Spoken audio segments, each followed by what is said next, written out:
mga ito ay matutulad sa isang matalinong tao na nagtayo ng kanyang bahay sa ibabaw ng bato. Bumagsak ang ulan, dumating ang baha, humihip ang mga hangin at hinampas ang bahay na iyon. Ngunit hindi iyon bumagsak sapagkat itinayo sa ibabaw ng bato. Ang bawat nakikinig sa mga salitang ito at hindi ginaganap ang mga ito'y matutulad sa isang taong hangal na nagtatayo ng kanyang bahay sa buhanginan. Bumagsak ang ulan at dumating ang baha, humihip ang mga hangin at hinampas ang bahay na iyon at iyon ay bumagsak. Napakalakas ng kanyang pagbagsak. At nang matapos na ni Jesus ang mga salitang ito, namangha ang napakaraming tao sa kanyang aral sapagkat nagturo siya sa kanila na tulad sa may otoridad at hindi gaya ng kanilang mga eskriba. Ito po yung salita ng Diyos. Yung talata po na inyong napakinggan ay mula sa pagtuturo ng Panginoong Hesukristo na tinatawag na Sermon sa Bundok. Sapagkat sa Kabanata 5, maraming mga taong nagkatipon para pakinggan siya. Kaya't nagturo sa kanila ang Panginoong Hesukristo. Maraming pamilyar kayo sa bahagi ng salita ng Diyos na tinuro ni Jesus yung mga mapapalad. Kung babasahin ko yung ilang mga bahagi, ito yung ating makikita sa marahil pamilyar na detalye sa inyo. Kawapalad ang mga dukha sa Espiritu sapagkat sa kanila ang kaharian ng langit. Kawapalad ang mga nahapi sapagkat sila'y aaliwin at marami pang ibang mga detalye. Kasama yung talata na ating nabasa dito sa sermon na tinuro ni Jesus sa Kabanata 5. Kasi tinuturo dito ni Jesus yung mga katangian ng kabilang sa kaharian ng Diyos. Sila na makakasama niya sa walang hanggan, ganito yung kanilang katangian. Meron silang katangian na nakikinig at sumusunod sa salita ng Diyos bilang patunay ng kanilang pananampalataya sa Kanya. Kaya yan yung magandang pagkaunawa na dapat makita natin sa pagtuturo ni Jesus sa Sermon sa Bundok. Tinuturo niya yung resulta ng kaligtasan na kung saan yung isang tao ay magagawang makinig at tunay na sumunod sa salita ng Diyos. Kaya para magbago tayo mula sa kasamaan at bisyo ng sanlibutan, talagang kailangan natin ng tamang pagkakilala sa Diyos. Kailangan natin ng buhay na walang hanggan. Kailangan natin manampalataya kay Jesucristo para sa kaligtasan kasi ganito kaganda yung mga katangian ng mga kabilang sa kanyang kaharian. Konklusyon ng pagtuturo ni Jesus, yung talata na ating nabasa, upang hindi lamang natin palaging pakinggan si Jesucristo sapagkat mayroong mga nakikinig subalit binabaliwala si Jesus. Mayroong mga nakikinig subalit kahit handa nilang tanggapin yung mga katotohanan, hindi nila sinasabuhay. Sana hindi tayo gayon. Sana yung bawat isa sa atin bukas yung puso sa salita ng Diyos at talagang nais tumugon ng pananampalataya sa Panginoong Jesucristo. Dahil hindi dapat tayo manatili sa kasalanan. Hindi dapat tayo manatili sa masamang takbo ng sanlibutan. At hindi dapat tayo manatili sa banta ng walang hanggang kaparusahan ng hiwalay kay Kristo. Kaya mula dyan sa babasahin na binigay sa inyo, narito yung mensahe na gusto kong iwan sa inyo. May tunay na pagbabago sa mga makasalanan upang sumunod sa salita ng Diyos na mula lamang sa pananampalataya sa tanging tagapagligtas. Ayun yung sagot sa tunay na pagbabago.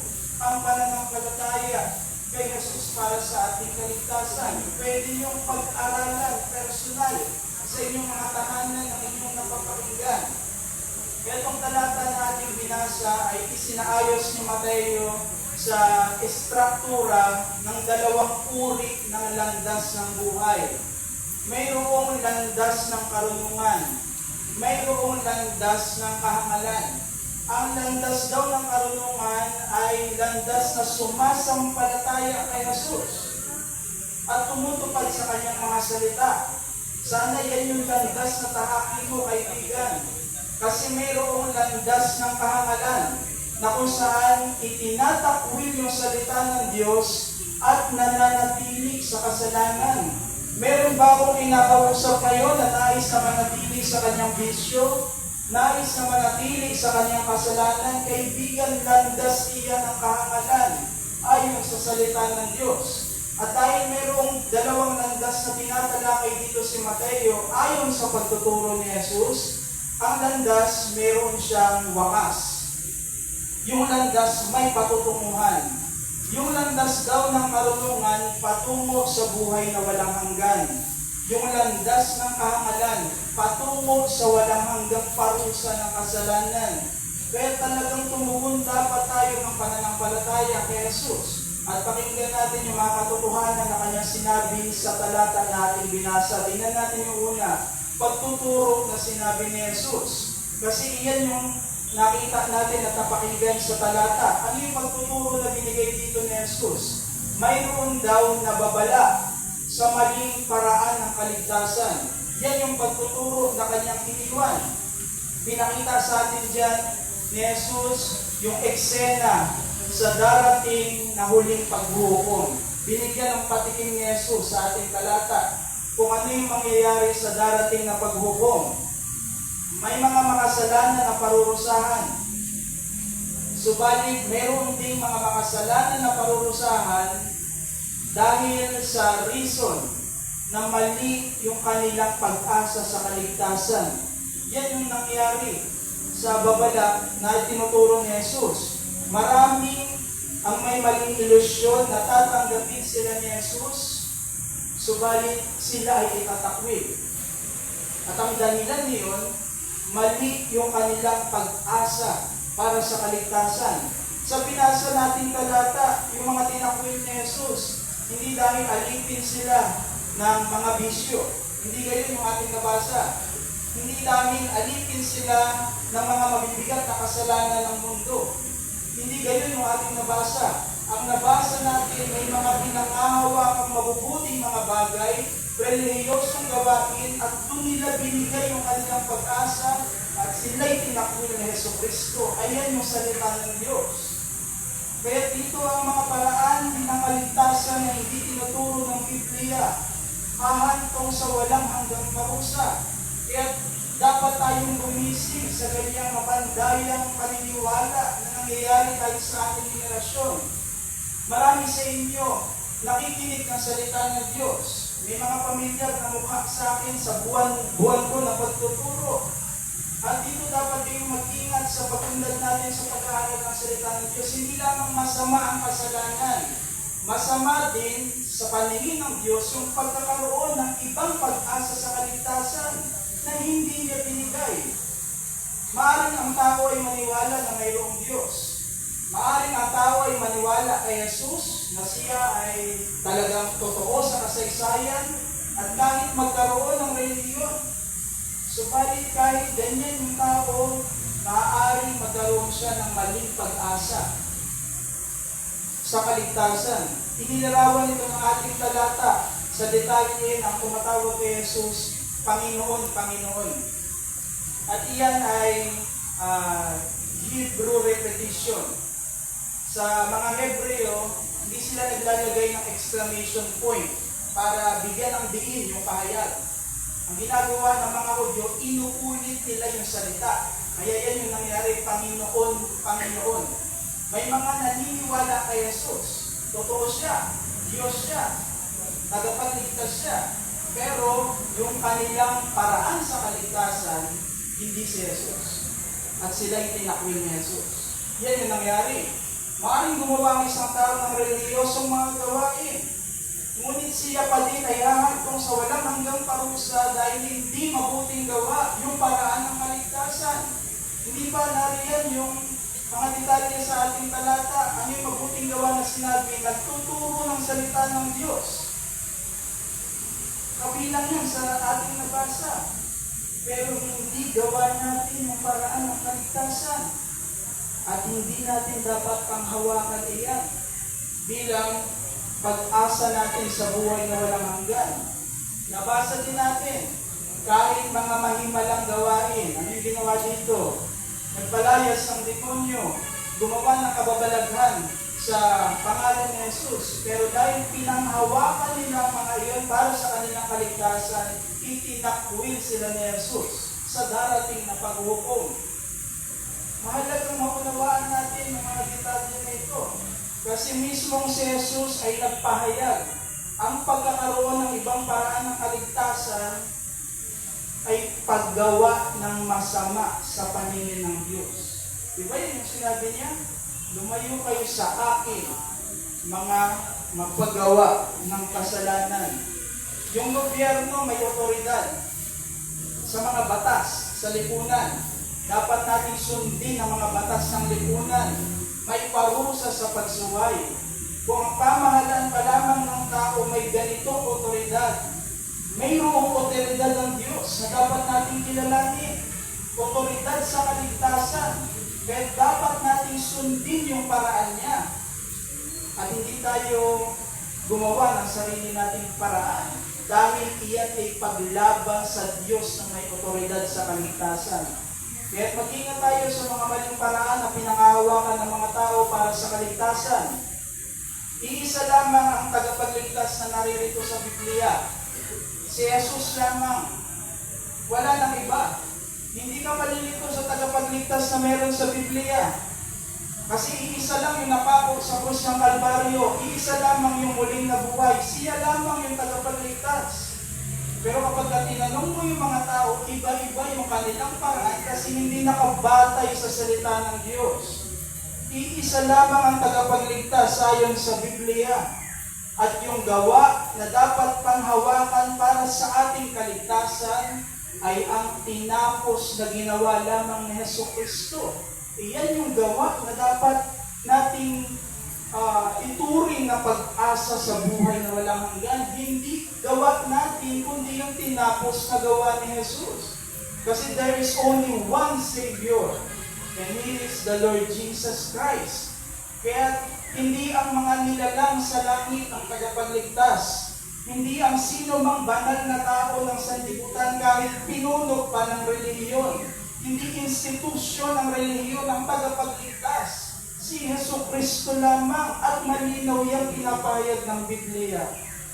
At yung gawa na makapagliligtas sa atin, hindi yung mabubuti nating gawa. Hindi ang mga relihiyosong gawain kahit mga mahimalang mga gawa. Kundi ang ginawa lamang ni Jesucristo. Kaya kilalanin mo yung persona ni Jesus at yung kanyang ginawa para sa kaligtasan bilang tanging pag-asa para makasama ng Diyos sa buhay na walang hanggan. Maikli lamang pero napakahalaga, bibigyan ko na ng buo dito. May paglalarawan din na binigay si Jesus. Kasi sa verse 24 to 27, may dalawang uri ng tagapagtayo at mayroong dalawang uri ng tahanan na itinindig. Ang pinagkaiba ng matalino na tagapagtayo at yung kanyang nanatiling tahanan na itinindig dahil tama yung pundasyon. Yan yung pinagkaiba nila. At mula dito, ang tamang pundasyon ng buhay na patungo sa walang hanggan na hiwalay sa parusa ng Diyos ay si Jesucristo. Nasa Kanya ba nakatindig ang pundasyon ng pag-asa mo sa walang hanggan at ang pundasyon ng buhay mo dito sa sanlibutan? Sana iyan ay iyong pakinggan at isabuhay kasi iyan yung matalinong landas ng karunungan ayon sa Biblia. Si Jesus lamang ay makapagtuturo sa atin ng paraan ng Diyos para sa buhay na walang hanggan at hindi niya ito itinago. Narito sa atin yung banal na kasulatan. Pwede ninyong tingnan sa inyong mga tahanan. Iniwanan ko kayo ng polyeto para bigyan nyo ng review. At makita niyo hindi tao yung nagpapahayag ng mga katotohanan ito. Hindi mula kay Brother Jaire ang karunungan na inyong napapakinggan, kundi mula talaga sa salita ng Diyos. Kaya pag malasakitan mo ang iyong darating na walang hanggan sa pangailangan mo ng kaligtasan, na kay Jesucristo lamang matatagpuan. Kung nakatindig ang ating buhay sa mga temporal na bagay ng sanlibutan, mawawasak tayo sa walang hanggan. Dahil temporal yung mga bagay, at hindi mananatili ang mga bagay ng sanlibutan.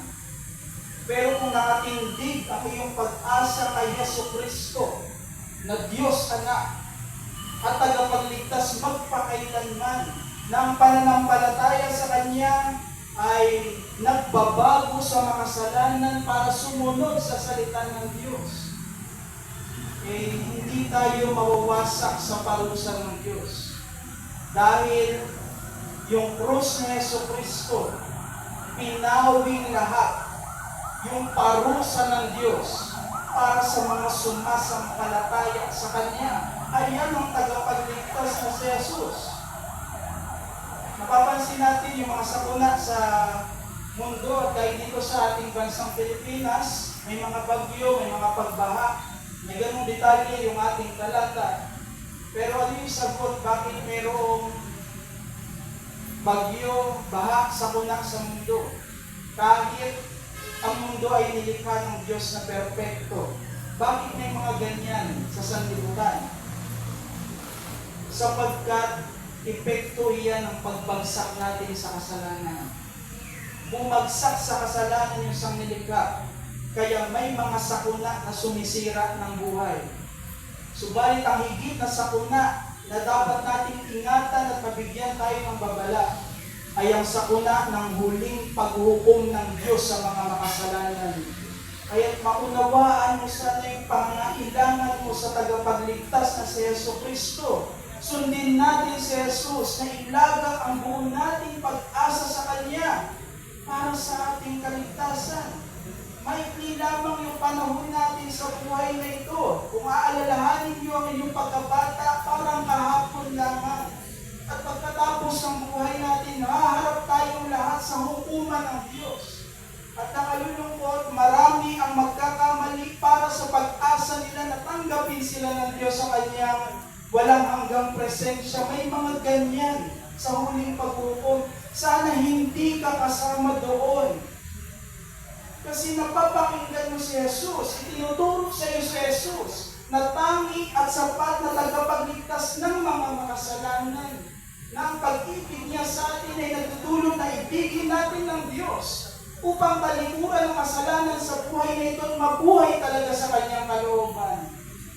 Ayan yung bunga ng pananampalataya na sana maranasan mo, even in this life. Napakasakit mga kaibigan. Nahahantong ang isang makasalanan sa walang hanggan niyang parusa na maaalala niya na pakinggan niya si Jesus. Subalit tinalikuran niya, binaliwala niya hanggang sa wakas ng kanyang buhay. Sana hindi gayon ang iyong maging kalagayan. Tunay na ang buhay na totoong tumutupad sa salita ng Diyos ay bunga ng pananampalataya sa tanging tagapagligtas na Jesus, na si Jesus. Gusto ko kayong ipanalangin, pikit natin ating mga mata, isipin natin yung Diyos. Aming dakila at banal na Diyos, salamat Panginoon sa iyong salita. Madalas malamig ang